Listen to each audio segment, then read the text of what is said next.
है कि एक बहुत छोटी सी मामूली सी लगने वाली घटना हमें जिंदगी का कितना बड़ा सबक सिखा सकती है। आज हम जॉन बेरीमैन की द बॉल पोएम को समझने वाले हैं और हम देखेंगे कि कैसे एक लड़के का खोया हुआ खिलौना उसे जिम्मेदारी और किसी चीज को खो देने के बारे में एक बहुत ही गहरा सच सिखाता है। तो चलिए इस छोटी सी कहानी के गहरे मतलब को समझते हैं। पोएम की शुरुआत ही इन सवालों से होती है। सोचिए, एक लड़का है जिसकी गेंद खो गई है। अब वो क्या करेगा? मतलब क्या कर सकता है वो? ये सवाल हमें सीधे उस लड़की की दुनिया में खींच लेता है और सोचने पर मजबूर कर देता है कि आखिर उसके दिमाग में चल क्या रहा है।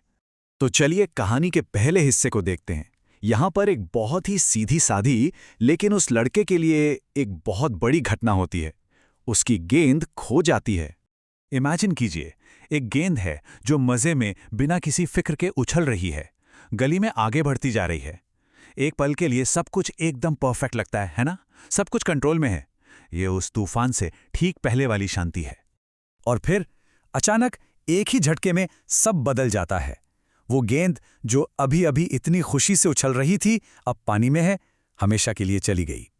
यहां टोन में जो अचानक बदलाव आया है ना, वो हमें दिखाता है कि कोई भी नुकसान कितना अचानक और फाइनल हो सकता है। तो गेंद तो चली गई, अब बात उस घटना से ज्यादा उस लड़के के रिएक्शन की है। और सच कहूं तो उसका जो रिएक्शन है वो काफी हैरान करने वाला है। यहां पे वो लड़का सिर्फ उदास नहीं है, नहीं, वो तो सदमे में है। बिल्कुल पत्थर की तरह खड़ा है, कांप रहा है और बस उस जगह को घूरे जा रहा है जहां उसकी गेंद गिरी थी। ये जो उसका फिजिकल रिएक्शन है वो हमें बताता है कि ये मामला सिर्फ एक खिलौने के खोने से कहीं ज्यादा बड़ा है। पोयम में ये शब्द इस्तेमाल किया गया है, शेकिंग ग्रीफ। इसका मतलब है एक ऐसा गहरा दुख जो उस लड़के को अंदर तक मतलब बिल्कुल हिला कर रख देता है। ये कोई मामूली उदासी नहीं है, ये एक बहुत बड़ी और गहरी फीलिंग है। तो एक सवाल मन में आता है कि कोई उसे जाकर ये क्यों नहीं कहता कि अरे चिंता मत करो, और भी तो गेंदें हैं। क्योंकि सच तो ये है कि ये प्रॉब्लम का सल्यूशन है ही नहीं। असली मुद्दा एक और गेंद का नहीं है। असली मुद्दा है वो गहरा दुख, वो अल्टीमेट शेकिंग ग्रीफ जिसे कोई नई गेंद ठीक नहीं कर सकती। और यहीं पर एक बहुत ही इंटरेस्टिंग चीज होती है। जो पोएट है, जो ये सब देख रहा है, वो उस लड़के के मामले में दखल नहीं देता। वो उसे पैसे देकर नई गेंद खरीदने की बात नहीं करता। क्यों? क्योंकि वो जानता है कि लड़का इस वक्त जिंदगी का एक बहुत जरूरी, एक बहुत पर्सनल सबक सीख रहा है।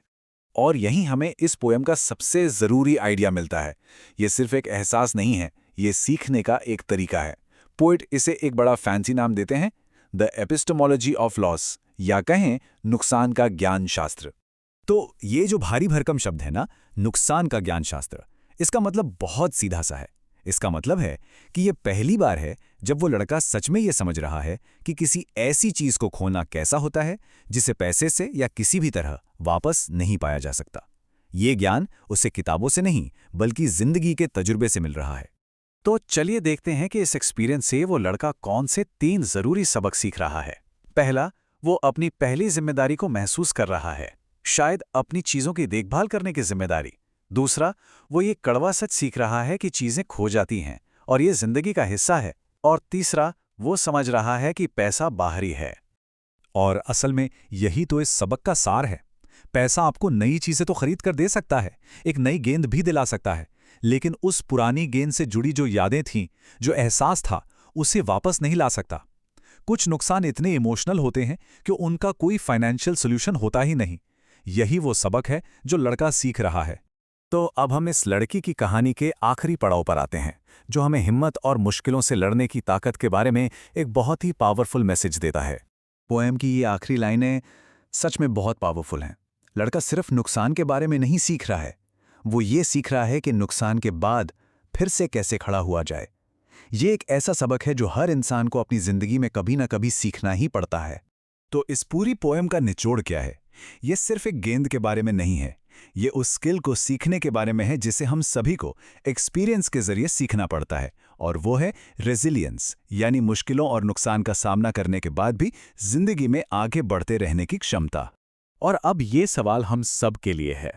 जरा सोचिए, जिंदगी में वो पहली गेंद कौन सी थी जिसे खोकर ये जरूरी सबक पहली बार सीखने को मिला? वो कौन सा एक्सपीरियंस था जिसने नुकसान के बाद फिर से खड़ा होना सिखाया?